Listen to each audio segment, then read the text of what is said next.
Hi everybody, today we're going to talk about Chapter 4 and descriptors that Roald Dahl uses, adjectives and adverbs. I'd like to mention that this book was published by Penguin Puffin Publishers, and they have given me permission to read this book out loud. So let's get started with Chapter 4, and Chapter 4 is called The President. Half a mile back, Shuckworth, Shanks, and Scholler were keeping the television camera aimed all the time at the glass elevator. And across the world, millions and millions of people were clustered around their TV screens, watching tensely. Let's take a minute and talk about that. Watching tensely. If you're watching something, is that a noun, watching, or a verb? If you said that it's an action verb, you're correct. And if Roald Dahl said they were watching tensely, tensely tells you a little bit more about how they were watching. Words that tell you more about the verb are called adverbs. So an adverb is a kind of descriptor. Watching tensely the drama being acted out 240 miles above the earth. In his study in the White House sat Lancelot R. Gilligrass, President of the United States of America, the most powerful man on earth. Let's look at powerful man. Man, is that a noun or a verb? If you said it's a person, so it's a noun, because nouns are persons, places, animals, things, ideas, then you're correct. A powerful man, powerful tells you more about the noun. Words that tell you more about the noun are called adjectives. So adjectives are other descriptors that Roald Dahl uses. So today we're going to talk about adverbs and adjectives. In this moment of crisis, all his most important advisors had been summoned urgently to his presence.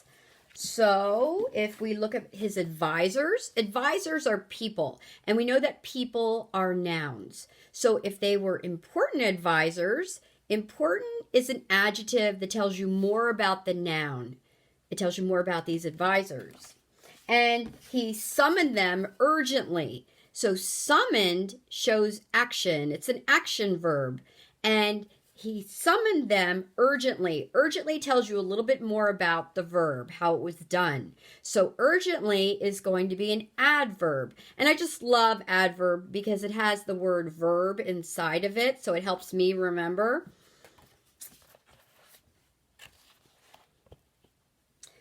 He called all his most important advisors summoned urgently to his presence, and there they all were, following closely on the giant television screen every move made by this dangerous-looking glass capsule and its 8 desperate-looking astronauts. Wow, tons of descriptors used in that. We have that they were following closely. Think about following. Is that a noun or an action verb?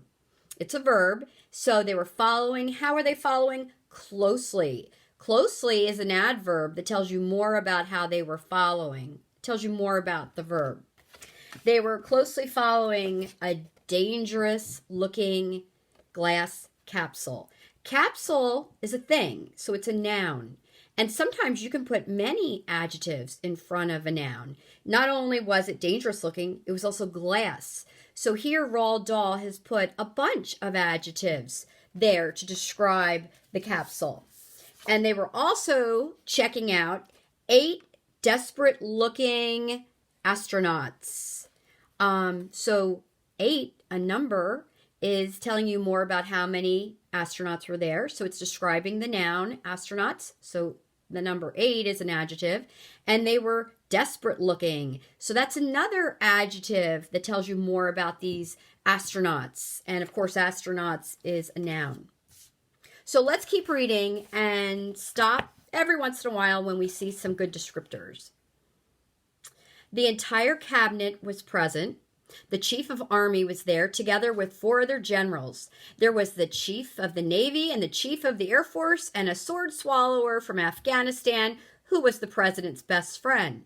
There was the president's chief financial advisor who was standing in the middle of the room trying to balance the budget on top of his head, but it kept falling off. Standing nearest to the president was the vice president, a huge lady of 89 with a whiskery chin. She had been the president's nurse when he was a baby, and her name was Miss Tibbs. Miss Tibbs was the power behind the throne. She stood no nonsense from anyone. Some people said she was as strict with the president now as when he was a little boy. She was the terror of the White House and even the head of the FBI. And even the head of the FBI broke into a sweat when summoned to her presence. Only the president was allowed to call her Nanny. The president's famous cat, Mrs. Tabbypuss, was also in the room. There was absolute silence now as the presidential study. All eyes were riveted on the TV screen as the small glass object, with its booster rockets firing, slid smoothly up behind the giant space hotel. So let's think about it. Slid. Slid is an action verb. So if it slid smoothly, what are you going to call smoothly? It tells you more about the verb. If you said that that is an adverb, you would be correct. They're going to link up, shouted the president. They're going on board our space hotel. They're going to blow it up, cried the chief of the army. Let's blow them up first. Crash, bang, wallop, bang, bang, bang, bang, bang. The chief of the army was wearing so many metal ribbons, they covered the entire front of his tunic on both sides and spread down onto his pants as well. Come on, Mr. P, he said. Let's have some really super-duper explosions. Silence, you silly boy, said Miss Tibbs. The chief of the army slunk into the corner. Listen, said the president. The point is, who are they? And where do they come from? Where's my chief spy? Here, sir. Mr. President, sir, said the chief spy. He had a false mustache. Well, let's look at the false mustache. Mustache, is that a noun or a verb? If you said that it's a noun, you'd be correct. Now think about a false mustache. False describes the noun mustache. So what would we call false? If you said it was an adjective, you'd be correct. So he had a false mustache, a false beard, false eyelashes, false teeth, and a falsetto voice. Knock, knock, said the president. Who's there? Said the chief spy. Courtney. Courtney who? Courtney won yet? Said the president.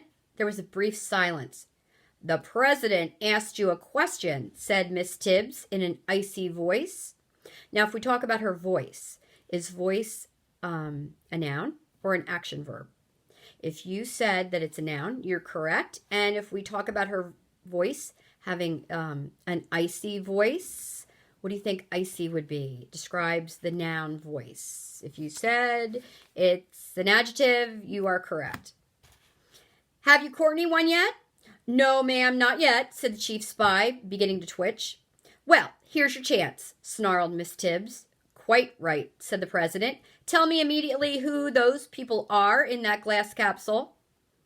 Aha, said the chief spy, twirling his false mustache. This is a very difficult question. So think about question. Question, is it a verb or a noun? If you said a noun, you're correct. Now let's think about a difficult question. Difficult describes the question. So what would difficult be? What kind of describer? And if you said it's an adjective, you are correct. You mean you don't know? I mean, I do know, Mr. President. At least I think I know. Listen, we have just launched the finest hotel in the world, right? So let's think about that. Hotel, is that a noun or a verb? It's a noun. So the finest hotel. Finest describes the noun hotel. Finest is an adjective. We have just launched the finest hotel in the world, right? Right. And who is so madly jealous of this wonderful hotel of ours that he wants to blow it up? Miss Tibbs, said the president. Wrong, said the chief spy. Try again. Well, said the president, thinking deeply, in that case, could it not perhaps be some other hotel owner who is envious of our lovely hotel? Brilliant, cried the chief spy. Go on, sir, you're getting warm. Is it Mr. Waldorf, said the president, or Mr. Astoria? Warmer and warmer, Mr. President.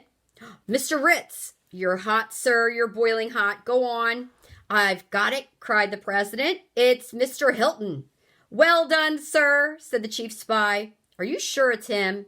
"Not sure, but it's certainly a warm possibility, Mr. President.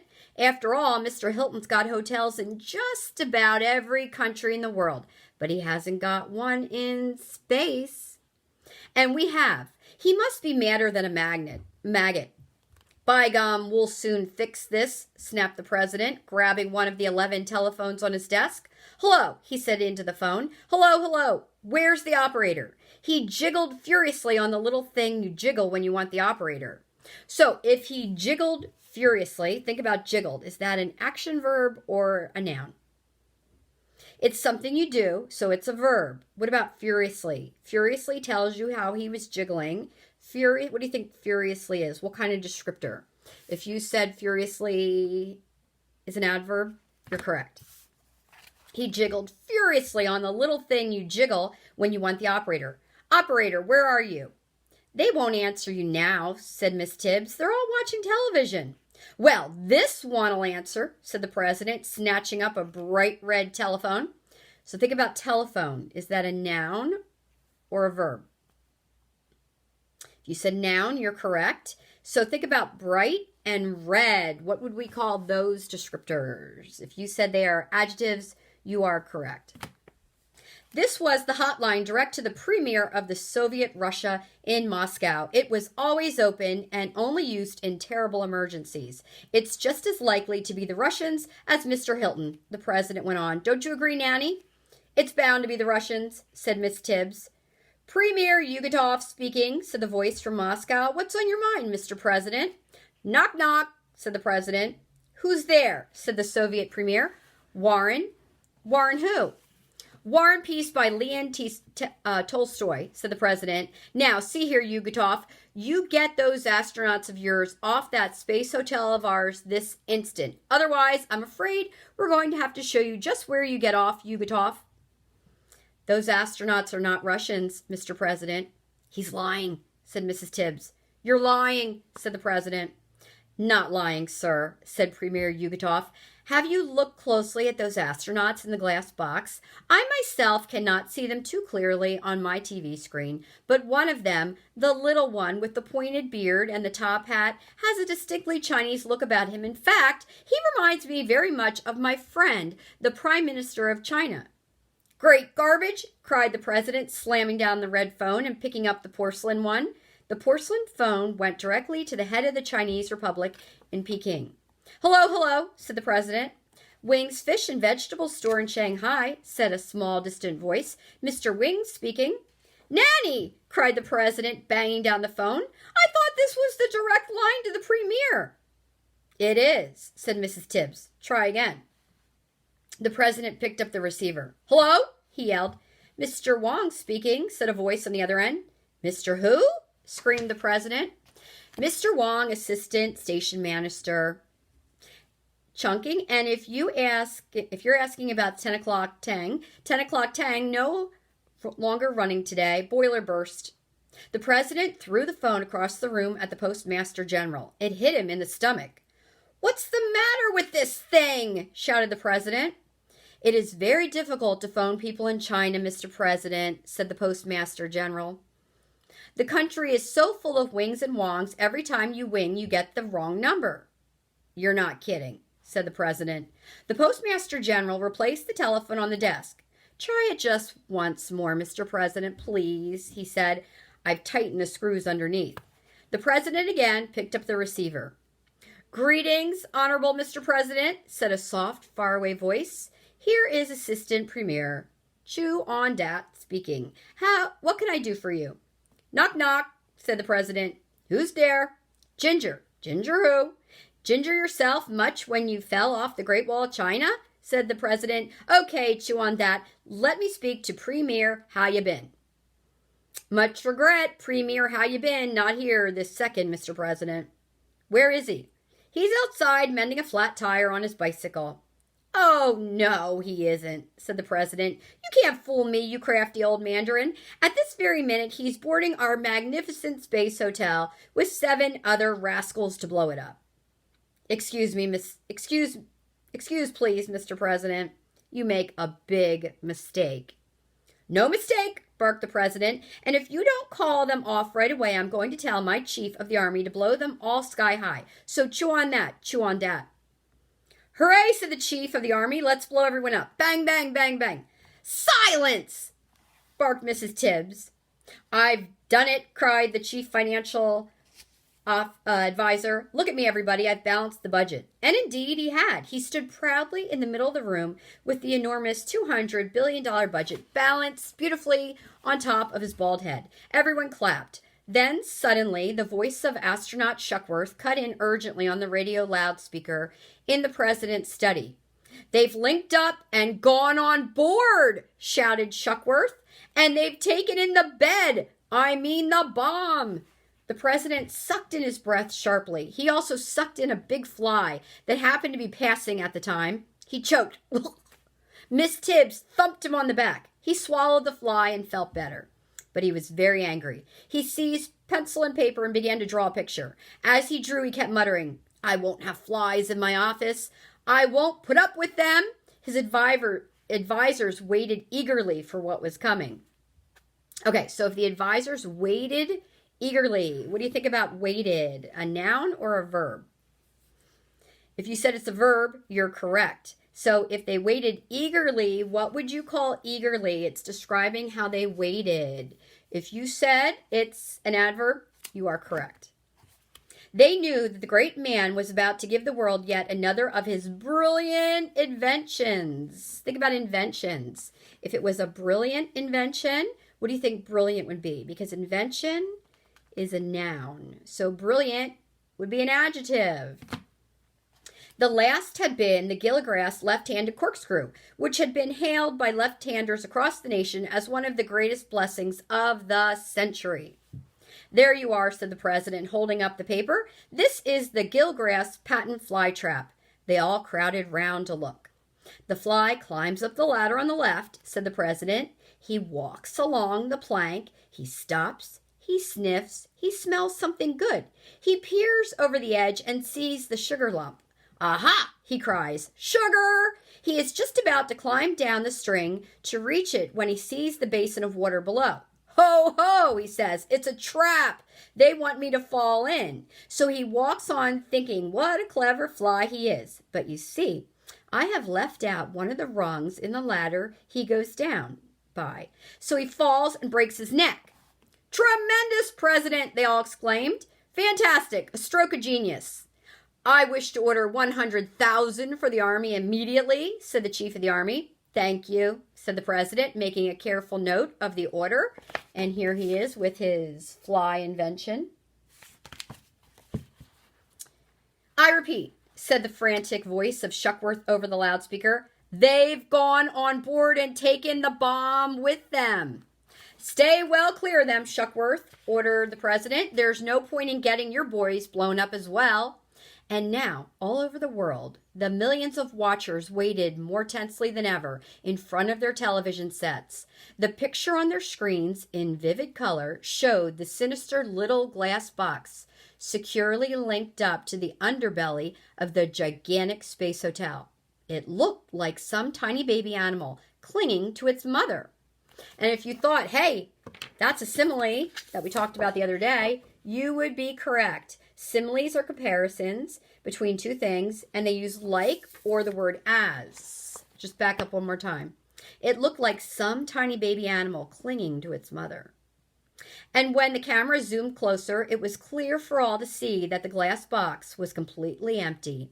All 8 of the desperados had climbed into the space hotel, and they had taken their bomb with them.